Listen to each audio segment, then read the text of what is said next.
And as President Obama visits Dallas, he faces growing pressure over his relationship with law enforcement. CBS News security consultant and former FBI Assistant Director Ron Hosko is in Washington. Ron, as the president interacts with officers and he'll deliver those remarks in Dallas later today, how can he bridge this divide between police and law enforcement, especially after last week's deadly shootings?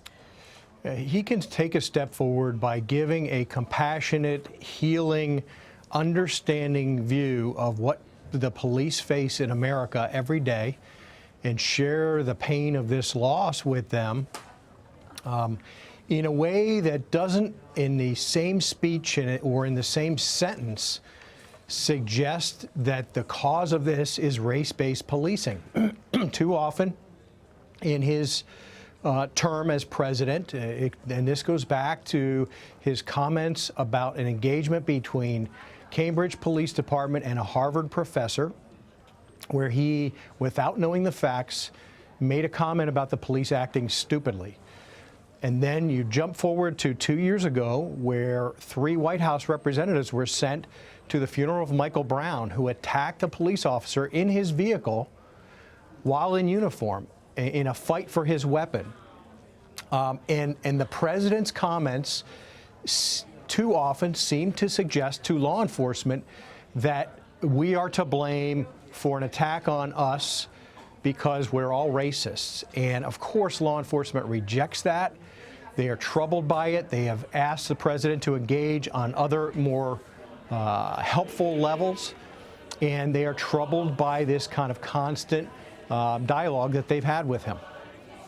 Ron, I think for a lot of people, there has been a fundamental lack of understanding of what the Black Lives Matter movement is. There are some people who take it to mean that Black lives matter more than blue lives or more than white lives or other lives, when in fact what those activists are saying is that, no, all lives matter equally. They just feel that Black lives have not been historically treated fairly by law enforcement in the past. But given that there are millions of interactions between law enforcement and the public on a daily basis, a regular basis, that don't come down to what we've seen, for example, in the last couple of weeks in Minnesota and Louisiana. What can federal law enforcement agents and the federal government do to help local police forces change the way that perhaps the training takes place, change perhaps the way the perception of officers and the public, especially in dealing with communities that may be under a little bit more strife than others? Right, and this is an area where I think the president's voice can help. We have to remember that there are 18,000 police departments across the country, many of them very small. And so having discussions about national standards is nice, but the capability of your local police department very often depends on how is your police department funded. I look at police as part of our critical infrastructure, like a pipeline, like a train, like our highways and bridges. If we don't invest in them, they will decay and they will fail. And so we need sufficient police. We need sufficient recruiting of the right people, training of law enforcement officers across their career, the right leadership that truly leads and builds a culture, and including one of transparency, so that the public understands what to expect of their police and what punishments there might be if the police fail or they do something that is willfully wrong. And then enough police and retention of police officers so that they are not stretched so thin that they're running from emergency call to emergency call, and there's no time left or there's no depth to go do community policing. And Ron, we know that President Obama and Vice President Joe Biden, they just met with a group of law enforcement officers just yesterday. And the president said that if the Dallas shooter, Micah Johnson, were alive, he would have been prosecuted for a hate crime. He even drew parallels to the Dylan Roof case, the AME church that was attacked in Charleston, South Carolina. What did you make of his comments? Yeah, I don't disagree. If you are taking violent action against a person or group of people on the basis of race, and it appears as though Dylan Roof and Micah Johnson did that same thing, it looks like these people are two sides of the same coin. Now, whether federal prosecution is necessary in either of those cases, in one case there won't be prosecution against Mr. Johnson. In the other case there is against Dylan Roof. I don't know that that's necessary where you have a robust, capable law enforcement effort at the local level, a willingness to prosecute for murder or multiple murders locally. So I think that federal prosecution or the threat of it is more of a statement than an actual need in cases like this that we've seen. It may be needed in other cases, but I don't think it would be necessarily needed here. But it makes an important statement. Ron, and just for our viewers, we're looking at live pictures right now at a memorial service where President Obama is expected to speak. This is for those slain officers in Dallas. Ron, I want to ask you about Chief David Brown. I think many Americans, black, white, activists, non-activists, people who are heartbroken by what's happened in Dallas and also are heartbroken about what happened in Louisiana and Minnesota, see Chief Brown and they say, now here is a law enforcement officer everyone can get behind. Is he, in your estimation, atypical of police officers and chiefs across the country, or is he just like the ones that you've come across in your career? It's just that obviously now he's involved in a very high-profile story. Yeah, I think it is a mixed bag. I met David Brown at a police leadership forum about a year ago, and he is a solid police leader. In a room full of solid police leaders that gathered up at Harvard last year, I think David has performed extraordinarily under great stress and great emotion by that police department. But I think his comments that he made, I think it was yesterday or the day before, to me ring 1,000% true. We look to the police to solve all of our societal failings. When families fail, parenting, discipline, structure, schools fail, our economy fails some elements of our community.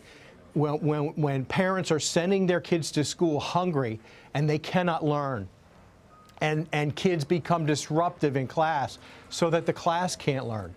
Religion, our religious leaders often have great things to say, but who are they preaching to on Sunday morning when some of the people who should be sitting in the pews just got in at 3 o'clock in the morning because they were out looking for revenge on something that happened last weekend? Mental health, the healthcare system, where we have so many mentally ill that the police are the call of first resort. Come handle this problem, and it's left to the police to diagnose that, try to understand it, and fix it when the bigger system has failed those mentally ill in America. So what do? We arrest them and we put them in jail. And the jails and the prisons are full of America's mentally ill. We have system after system after system that has failed us, and we expect the police to come and to fix it. We are in many ways mourning our communities across America. So many people don't even know their neighbors. It's that lack of community, the fabric of America, many people feel needs to somehow be requilted or re-examined. Ron, I want to also ask you about the impact of the FBI during crimes like this. What kind of impact does the FBI have in these types of investigations, specifically involving these officer-involved shootings? Yeah, you see, well, there are officer-involved shootings around the country that don't require FBI assistance and often don't get it. Some may get that assistance in the form of scrutiny because the FBI is opening a civil rights case and looking over the police officer's shoulders or the department's shoulders. They may get it from a corruption perspective, but in a case like this, the FBI is giving its resources freely in an effort to help a department that may not have the capability or the capacity at a certain time. So here, the FBI has sent multiple evidence response teams down with high-tech equipment to try to map out where every round was fired from, where every round went, and reconstruct this fairly massive scene, very complex because of the volume of fire and the multiple people firing. The FBI sends witness and victim assistance personnel who are really a story in and of themselves to help pay for family members to come in when police lose loved ones or when private citizens lose loved ones. They have a very robust victim assistance program. They have lab resources. They have crisis management resources. And it's really, for the offering to these departments who think that, hey, we are really tied up, we can use the help. That may be interviews, that may be bomb specialists, the whole scope, and the FBI is giving those willingly.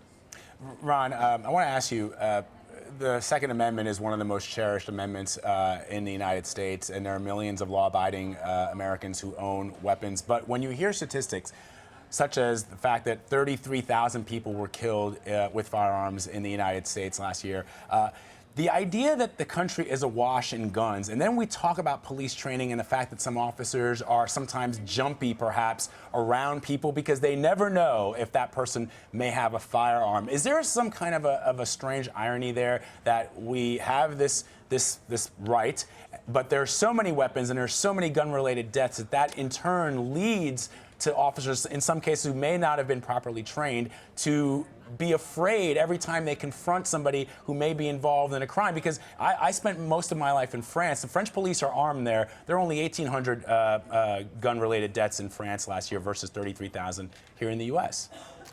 Well, you hit the key word from my perspective, and it's training. If we are not putting police officers in simulated environments as a trainer, and in high-stress environments to train them, you have the greater opportunity for an overreaction or for a miscalculation that ends up being fatal. In America, every police encounter involves a weapon, and it's the weapon on the police officer. And every one of those officers is worried about when I should pull my weapon, when I should keep it holstered, how I retain my weapon if somebody charges me. Am I in a fist fight? Am I in a fight for my weapon, like we saw with Darren Wilson and Michael Brown in Ferguson? Those are all factors, but training is critical. I did a forum last night, a group discussion, and one of the audience participants was outraged at the notion that police are afraid of anything in the community. Our police officers are human. And we saw this very graphically in Dallas. Police officer with body armor on, police officer with a weapon in his hand is vulnerable to being shot and killed. And we saw this very painfully last week. And so are officers human? Yes. Do they have fear? Absolutely. Do they have apprehension of running into a darkened alley with, a man, they're chasing a man with a gun, or they believe to have a gun? A young officer I met in Chicago last fall was gunned down, fortunately survived it, chasing a man with a gun, and he is shot from behind. Basically an ambush. He's lucky to be alive. Those cops across this country are aware of these threats, and they have to be well trained to respond to it. And even with great training, we will have police fatalities as well.